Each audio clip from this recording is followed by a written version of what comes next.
Okay, ladies and gentlemen, I will now like to ask some of you to signal your intention to ask questions to Dr. Naik. The way in which we're going to do this is if you will signal your intention to me, we will then try and go up to the microphone on the podium in groups of 5. Please stand at the podium, deliver your question, and wait at the podium until you have received your answer. Then return to your seat. So for the first 5, can I get Mr. Goldberg, Mr. Balla, please stand. Start off with those 3 queuing, and signal your intention, and add to the queue after they come down.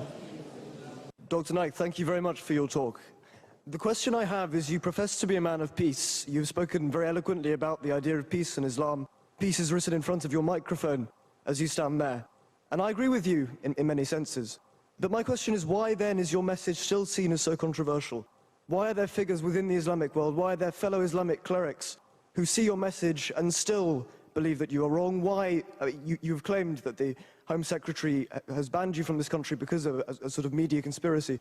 But why is there a broader sense of discontent with your message? The brother asked a very good question, that why, if I'm a man of peace and I speak about peace, some people are against me, some Muslims, some non-Muslims, the Home Secretary.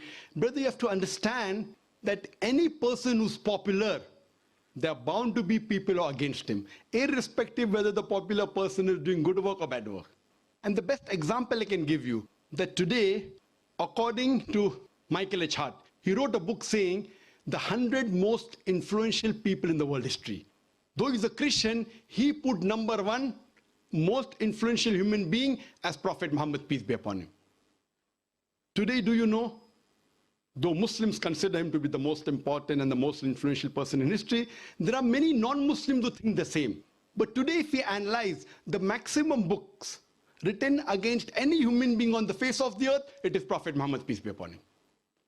The second person he named in his list was Isaac Newton, but because he's not a common man for common human being, he's a scientist.